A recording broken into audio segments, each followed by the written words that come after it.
Imagine estar diante de um imenso deserto, ao cair da noite. O vento levanta a areia em espirais silenciosas, enquanto um cortejo silencioso carrega um corpo coberto por linho. Há algo sagrado naquele momento, e ao mesmo tempo terrivelmente antigo. Os olhos dos presentes não encaram o morto. Eles olham para algo mais. Uma sombra, uma presença que observa tudo no limite entre os mundos. No Antigo Egito, a morte não era um fim. Era uma travessia, e essa travessia precisava de um guia. Mas esse guia não era um homem, nem um simples deus. Era um ser com cabeça de chacal, olhos eternos e um poder silencioso que nem mesmo os faraós ousavam desafiar. Seu nome era sussurrado com respeito e também com temor. Mas quem era de fato Anubis? Seria apenas o senhor dos embalsamadores? Ou estaria ele guardando segredos muito mais profundos, segredos que atravessam os milênios e tocam até mesmo o que chamamos de alma? Hoje, vamos abrir as portas do submundo e mergulhar nas origens sombrias de um dos deuses mais enigmáticos da história. Prepare-se, porque essa jornada começa quando o coração para de bater. Poucos deuses têm origens tão obscuras quanto Anubis. Nos registros mais antigos, ele surge como uma figura isolada, nascido das sombras e do silêncio. Algumas lendas dizem que ele seria filho ilegítimo de Néftis, a deusa da escuridão, e Osíris, o deus da vida e da morte. Um filho rejeitado, escondido por vergonha, e entregue aos cuidados de Ísis, a esposa traída, que o criou em segredo. Outras versões sugerem que ele não nasceu de nenhum deus, mas sim das trevas que rondam a alma humana. Esse nascimento envolto em mistério já dizia muito sobre seu destino. Enquanto outros deuses regiam o céu ou o Nilo, Anubis foi lançado à margem, ao reino dos mortos. Desde muito cedo, ele vagava pelos necrotérios, pelos desertos sagrados e pelas tumbas seladas. Era o primeiro a tocar os corpos dos faraós e o último a deixá-los, após prepará-los para a eternidade. Mas por que ele?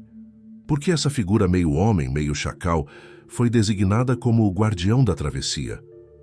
Alguns estudiosos apontam que o chacal, animal que rondava cemitérios, era temido e respeitado no Egito Antigo. Ao assumir sua forma, Anubis teria domado o próprio medo da morte. Tornou-se assim a ponte entre os vivos e os mortos. Um deus esquecido por muitos, mas jamais ignorado por aqueles que conheciam os caminhos do além. No coração do submundo egípcio, o Duat, um tribunal silencioso aguardava cada alma. Anubis não era apenas o guardião dos mortos. Ele era o condutor até o julgamento. Com mãos firmes e olhos implacáveis, ele retirava o coração do falecido e o colocava sobre a balança de Maat, a deusa da verdade. Do outro lado repousava uma pena. O coração precisava ser mais leve que ela, ou a alma seria condenada para sempre. Era ali, naquele momento final, que não havia mais máscaras, títulos ou poder. Faraó ou camponês, todos eram julgados pelo peso das suas ações, e era Anubis quem vigiava a balança, pronto para intervir caso alguém tentasse enganar a justiça divina. Nenhuma mentira resistia diante dele, e se o coração pesasse demais, Amit, a devoradora de almas, parte leão, parte crocodilo, o destruía sem piedade. Não havia segunda chance. Mas existem relatos obscuros, escondidos em papiros antigos que falam de julgamentos secretos, onde Anubis teria recusado a condenação de certas almas. Por quê? Seria compaixão ou haveria algo mais? Será que ele conhecia segredos que o tribunal não podia ver? Alguns dizem que ele guardava um livro perdido, capaz de reverter o destino de uma alma. Mas até hoje, esse livro jamais foi encontrado. Esqueça a imagem tranquila de um paraíso celestial. Para os egípcios, a jornada após a morte era uma travessia perigosa, repleta de provações. O Duat, o submundo, não era apenas um lugar. Era um labirinto de dimensões, um espelho distorcido da realidade, onde o tempo e o espaço obedeciam a outras leis. Nele, Rios de fogo corriam ao lado de lagos congelados, e portas místicas se abriam apenas com palavras de poder esquecidas. Anubis era o guia nesse território proibido. Era ele quem conduzia a alma entre salões, túneis e câmaras ocultas, protegendo o espírito dos perigos invisíveis. Criaturas com corpos de serpente e cabeças humanas espreitavam nas sombras, prontos para devorar os desavisados. Espíritos vingativos, demônios do caos e até fragmentos da própria alma do morto podiam se voltar contra ele. Cada passo no Duat era um teste, e nem todos chegavam ao fim. Mas o que poucos sabem é que havia caminhos secretos dentro do Duat, portais que apenas Anubis conhecia, passagens usadas por iniciados, por magos e sacerdotes que buscavam algo além da simples salvação, o domínio sobre a morte.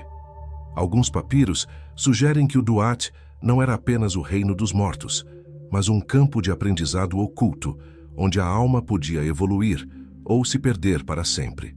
E Anubis talvez fosse mais que um guia, talvez fosse um guardião do conhecimento eterno.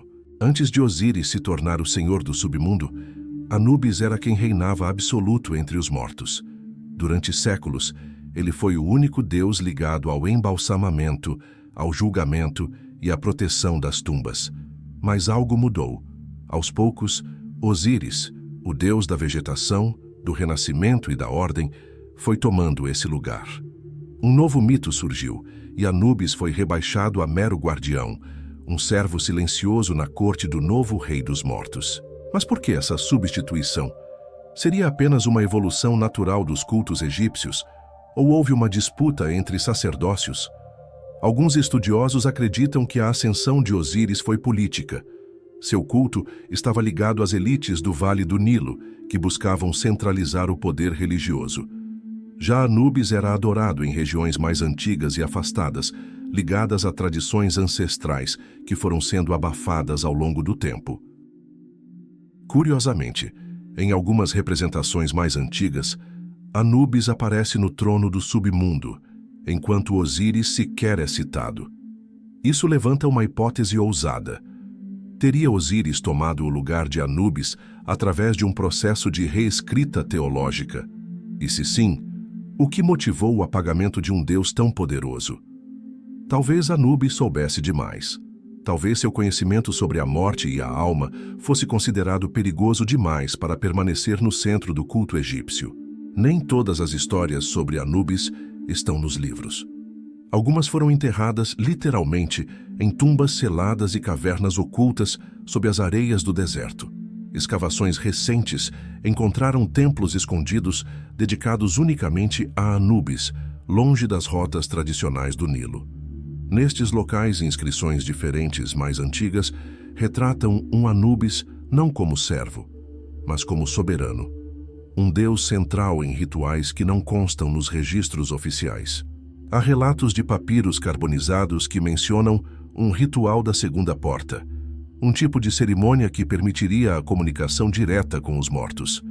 Mas esse ritual foi proibido durante o reinado de certos faraós, e os templos que o praticavam foram lacrados à força. Por quê?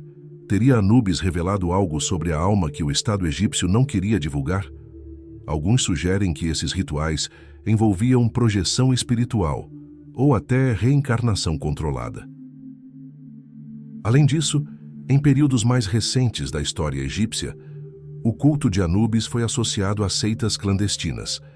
Alguns grupos, conhecidos como Filhos do Silêncio, praticavam ritos funerários simbólicos enquanto vivos, tentando alcançar o Duat ainda em carne. Eles afirmavam que Anubis podia ser invocado, mas apenas se você já tivesse morrido por dentro. Um mito, um aviso, ou parte de um conhecimento oculto que sobreviveu nas sombras da história. Em meio a tantos deuses solares, guerreiros e reis divinos, Anubis continua sendo um enigma. Ele nunca buscou o trono, mas talvez tenha sido o único que realmente compreendia a alma humana. Enquanto os outros se ocupavam do mundo dos vivos, ele caminhava entre os mortos, ouvindo, julgando, protegendo. E talvez seja exatamente por isso que tentaram silenciá-lo. Mas os símbolos permanecem. As estátuas de Chacal, as tumbas com inscrições ocultas, os cultos esquecidos que resistiram ao tempo. É como se Anubis ainda estivesse vigiando, à espreita, não apenas das almas dos mortos, mas das verdades que os vivos preferem ignorar. E se os antigos sabiam mais do que imaginamos? E se o verdadeiro conhecimento sobre o que existe depois da morte foi selado? Não por medo dos mortos, mas do que os vivos poderiam fazer com ele? Se essas perguntas também ecoam em você, então você está no lugar certo. Aqui desenterramos os mitos, buscamos os segredos e atravessamos os véus do tempo. Inscreva-se no Guardião do Cronos e caminhe com a gente por trilhas que a história tentou apagar. Porque às vezes, para entender o presente, é preciso ouvir a voz dos deuses esquecidos.